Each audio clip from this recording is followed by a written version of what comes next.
kami bertiga dalam hal ini menyampaikan rilis pada dunia kait temuan kami langsung dari ahli waris almarhum Dayawa dan alhamdulillah teman-teman itu membawa dakwah kepada beberapa institusi atau stakeholder atau para birokrat atau penyelenggara negara atau pihak swasta yang kami punya kesimpulan hasil dari data yang kami analisis, kami pelajari. Kemungkinan sebesar ini merupakan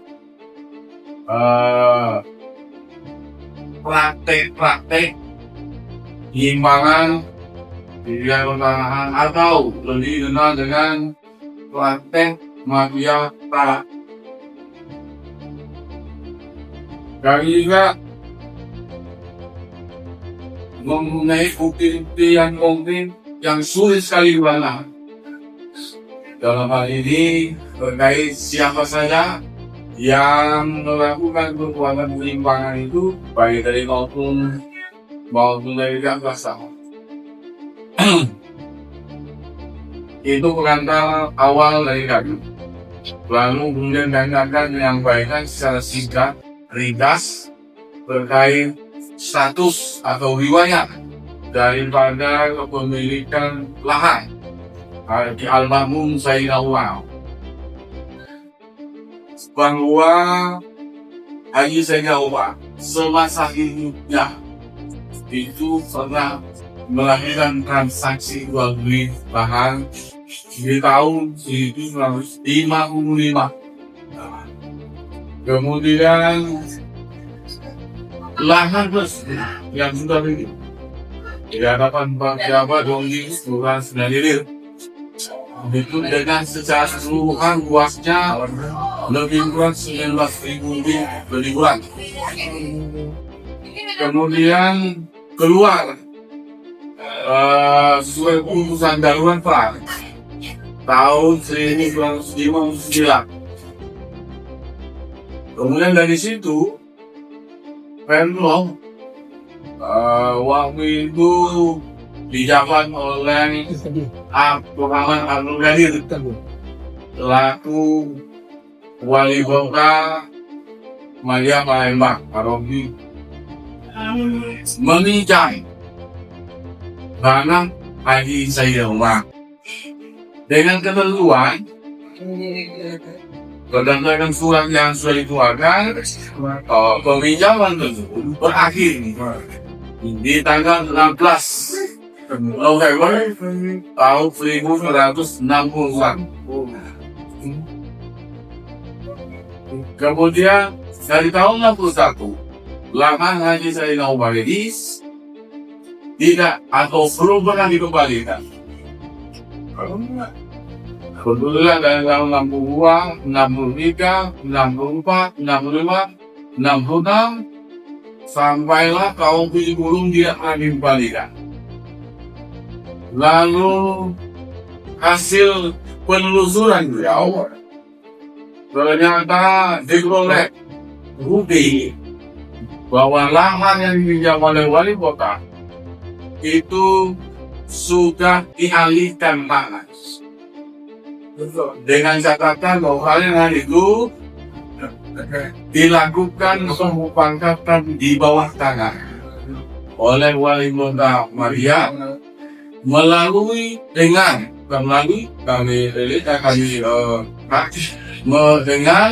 jimat satu kepolisian atau Polres Sumsel, dan yang kedua yang Pokoi atau dikenal dengan nama Makmur Jaya. Atas dasar temuan tersebut, Dayawa kemudian melakukan langkah hukum, yaitu dengan melakukan gugatan terhadap wali kota dengan nomor perkara 170/19 tahun 19.971 Alhamdulillah di tingkat pertama gugatan beliau dikabulkan. Kemudian dilakukan di tingkat banding, ternyata gugatan beliau dinyatakan NU atau tidak diterima. Kemudian beliau melakukan langkah upaya hukum, yaitu yang terakhir adalah mengajukan upaya kasasi. Hasil keputusan kasasi tahun 1976 dinyatakan bahwa gugatan terdakwa menang atau didakwakan kembali dan mengatakan bahwa putusan pengadilan tinggi Palembang itu dinyatakan dibatalkan. Dari situ kemudian Sayyidina Umar memperoleh informasi bahwa lahan yang dimiliki Makmur Sanjaya tadi itu diproses oleh hukum BPN pada saat perkara Sayyidina Umar sedang berjalan atau sedang berperkara, yaitu tahun 1974, sehingga diterbitkan oleh hukum BPN dan dikeluarkan nomor 80 tahun 1974.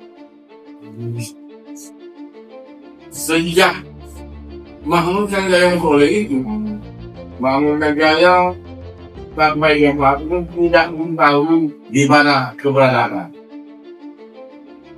Kemudian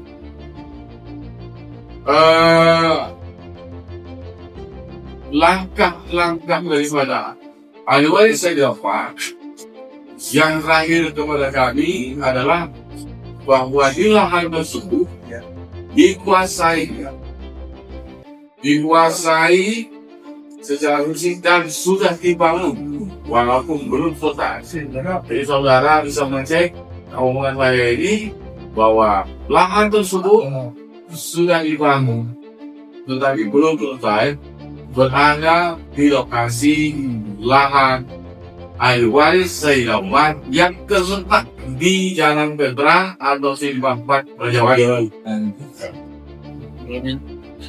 Nah, kami sudah mengajukan beberapa langkah dengan cara satu, menyampaikan somasi kepada yang kami sebut Saudara Soudi Hartono, karena kami menduga bahwa beliau terindikasi merasa memiliki lahan. Dan kemudian kami juga mensomasi Saudara Margaret Rom, ya, karena terkait indikasi bahwa beliau melakukan pemecahan sertifikat atas nama Makmur Sanjaya. Diduga kuat itu sertifikat sudah diterbitkan lebih kurang sekitar 15 sertifikat SHM dari keseluruhan yaitu 21 SHM. Kemudian kami juga menyampaikan surat kepada Wali Kota Palembang. Juga kami menyampaikan surat kepada Kantor Pertanahan ATR BPN Kota Palembang. Terhadap surat tersebut sampai hari ini belum ada respon dari pihak-pihak yang kami sampaikan. Kemudian kami juga tidak terbatas melalui surat tertulis, kami juga mengubah dan menyampaikan kepada publik supaya ini diketahui publik secara transparan bahwa kami membuat somasi secara terbuka yang kami letakkan pulang itu berada di lokasi lahan ahli waris Sayyidina Umar. Akan tetapi setelah 2 jam dari kami memasak al-paklan atau somasi tersebut, kami menduga ada orang-orang suruhan atau barangkali bisa dikatakan preman atau mungkin bagian dari mafia, karena bahwa pelang tersebut sudah dirusak dan kami atas dasar kerusakan tersebut sudah melaporkan kepada kepolisian daerah Sumatera Selatan untuk ditindaklanjuti dan diproses secara hukum.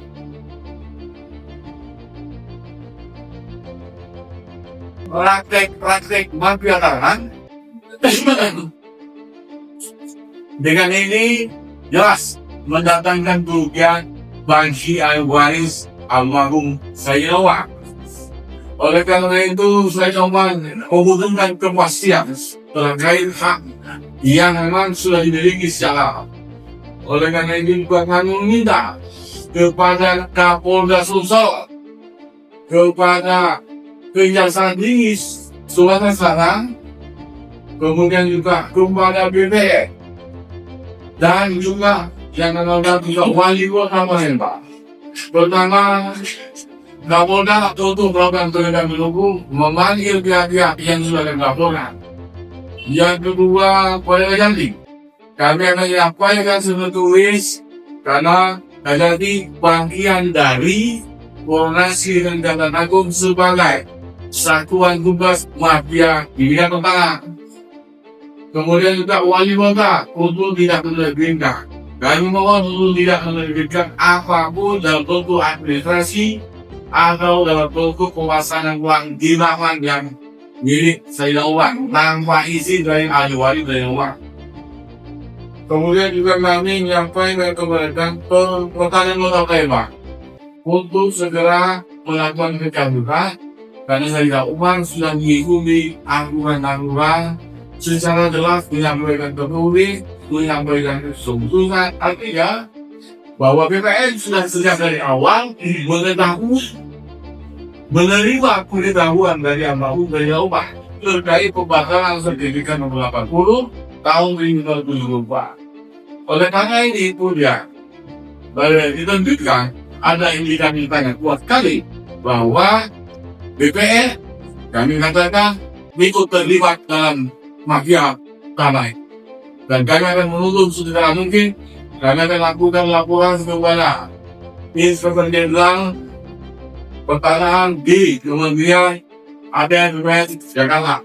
Kami meminta berkhusus lagi selaku Menteri ATM Republik Indonesia untuk segera menunggu, memeriksa dan melakukan audit serta investigasi terhadap pembunuhan BPN. Ya. Kemudian kepada Bapak Presiden yang tidak kalah pentingnya kami menyampaikan juga melalui informasi ini agar segera menugaskan siapapun yang ditunjuk oleh beliau dapat mengawal, mengontrol dan juga memberikan informasi. Dan kami lakukan rembuk daripada warisnya berkoordinasi, memberikan cara menjawab segala pertanyaan atau memberikan pernyataan baik secara yuridis maupun non-yuridis. Terima kasih. Pertanyaan CMA tadi bentuknya dulu surat keputusan bahwa Indonesia dalam keadaan darurat SOB, maka status kepemilikan tanah dipinjamkan kepada wali kota. Ada Pak, ada. Dan 1961 SOB berakhir, maka status kepemilikan tanah dikembalikan kepada pemilik aslinya yang belum ganti rugi, dan kita belum ganti. Itu satu cek. Kedua, nama poin itu pemufakatan di bawah tangan tadi yang sudah disampaikan sama Pempangi. Pohon dikeluarkan sama wali kota di bawah tangan kepada Tan Kiok Yu, Makmur Sanjaya, dan Brigadir Jenderal Ahmed Datuk Palili. Ketiga, 74 SHM itu Makmur Sanjaya naik ke BPN, kakek saya sudah langsung nyanggah ke kepala BPN-nya langsung pada saat itu, bernama R.A. Sugiono, dan sanggahan diterima. Tapi di sini ada tulisan kakek saya, ini tulisan kakek saya ini, tanda tangan dia, sanggahan diterima, hak milik nomor 89, hilir, akan dikeluarkan, tetapi beliau hanya menempat kening dan mengatakan saya gelap. Kalau terus-terusan gelap, sampai kapan? Dan di mana hak kami sebenarnya? Jadi terkait mengenai masalah sertifikat M80 itu, historinya sudah sangat buruk catatan hitamnya sudah sangat buruk. Apakah di tahun 2003 peralihan kepada saudara Manggarai Ekonomi tidak dicek? Itu satu. Kedua, begitu sudah dipecah lagi ke 15 surat, apakah tidak dicek bahwa sampai akhir hayat kakek saya tahun 94 masih mengirimkan surat permohonan pembatalan kepada BPN, tapi masih tidak dipublis. Dari sekian panjang dari tentang kakek saya berjuang dari tahun 55 sampai akhir hayatnya sudah 5, sampai akhir hayatnya dia meninggal karena tangan tersebut, karena tidak ada satupun surat di sini yang dijalankan oleh pemerintah, baik dari tingkat paling dasar lurah camat sampai ke yang paling tinggi hukum putusan pengadilan. Tidak ada satupun yang dijalankan. Terus kemana lagi kami harus mengadu? Kemana lagi kami harus mencari keadilan? Secara administrasi sudah dihukum, secara hukum kami sudah menjalani. Kemana lagi kami harus mengalir? Ya mungkin itu saja. Saya sedikit sedih kalau dengar cerita tante saya. Terakhir kan saya meninggal itu mau ini secara lisan by telepon. Oke, saya mau tangkap Pak Mucang Jaya. Pada saat itu dia lari ke Australia, dia lari ke Melbourne. Saya sedih saja. Saya sudah serahkan semuanya sama Papi, baik berupa bukti otentik maupun seluruh cerita keluarga saya. Ahli waris kakek saya masih hidup 10 orang, aku saya masih hidup. Saya serahkan semua sama Papi, mungkin itu aja. Terima kasih.